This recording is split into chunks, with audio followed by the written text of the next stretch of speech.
Nous venons de faire un mois de vacances judiciaires et demain c'est la rentrée effective des avocats dans leurs activités quotidiennes.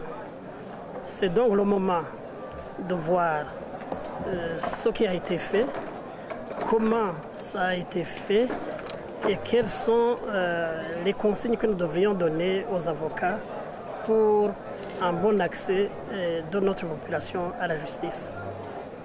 Un bilan très positif dans la mesure où, en ce qui concerne par exemple l'aide légale, parce que c'est ce qui peut vous intéresser, parce que les avocats abordent plusieurs volets. Il y a des volets purement privés, mais il y a des volets également pour nos concitoyens, notamment l'aide légale, elle est bien administrée, elle est parfaite.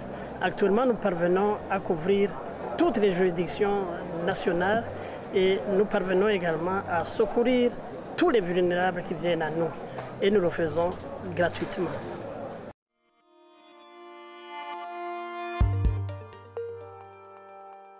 Nous avons beaucoup de défis.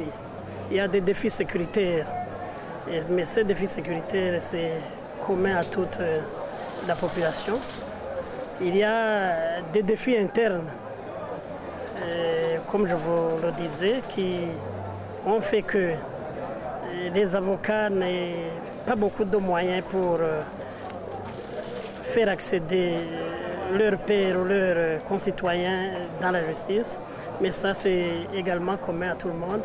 Mais il y a des défis structurels liés à l'état organisationnel de nos juridictions et même l'état de nos lois qui ne répondent pas nécessairement au contexte actuel, qui ne répondent pas correctement aux aspirations d'une bonne justice pour l'accès à la justice de tout le monde.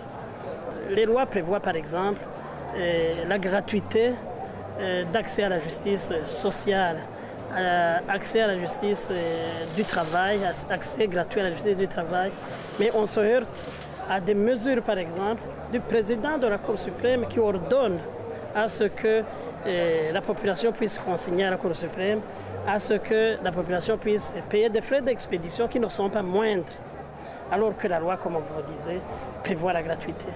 Alors face à ce dualisme, on s'opère, on ne sait pas ce qu'il faut faire, on ne sait pas sur quel pied danser, alors que la loi est sincèrement claire.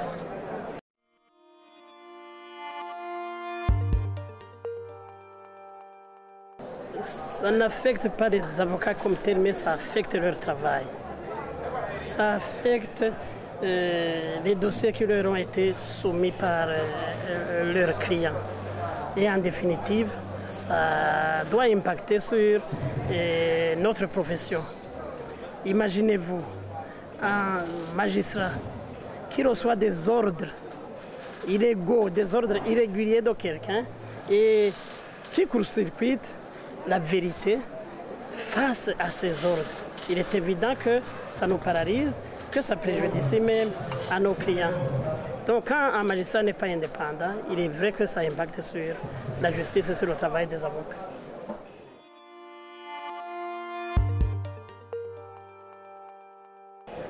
Mon commentaire est simple. Nous avons eu une plainte de la part du procureur général près de la Cour d'appel. C'était son droit. Et de ce côté-là, c'est régulier. Il a soumis cette plainte au Conseil de l'ordre qui doit l'analyser. Nous sommes en train de suivre les procédures. Quelles sont ces procédures? Dès que nous avons reçu la plainte du procureur général près de la Cour d'appel, nous l'avons adressée aux avocats concernés pour qu'ils puissent répliquer à leur tour. Ils viennent de répliquer et maintenant il appartient au Conseil de l'ordre, en toute indépendance, d'apprécier si réellement les charges du ministère public, donc du procureur général près de la Cour d'appel, sont véridiques, sont exactes. Et si elles s'avèrent exactes, il y aura vraiment une sanction appropriée. Pas nécessairement la radiation, parce que bon, je ne connais pas encore la réplique des avocats, ou je ne sais pas ce que le Conseil de l'ordre va prendre comme mesure, mais il y aura des sanctions. Mais si il advenait que le procureur général n'ait pas raison, on va lui dire qu'il n'a pas raison et il n'aura qu'à mieux diligenter sa procédure. On va agir en toute indépendance.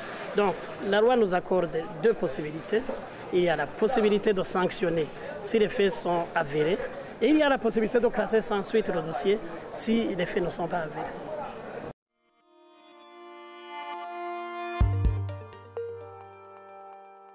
Qui ne cherchait pas à gagner de l'argent sur cette terre. Mais en ce qui concerne les avocats, d'abord, ils ne sont pas rémunérés à la hauteur de leurs tâches. Parce que si on devait exiger une rémunération conséquente par rapport à notre tâche, aucun Burundais ne paierait les prestations de l'avocat. Mais contrairement alors à votre approche, nous aidons beaucoup de gens. Nous conseillons beaucoup de gens gratuitement. C'est ce qu'on appelle l'aide légale.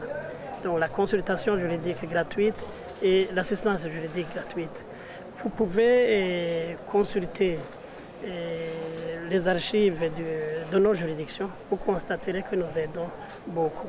Ne fût-ce qu'au courant de ce mois d'août, alors qu'on était supposé être en congé, le ministère de la Justice a organisé des itinérances à travers tout le pays.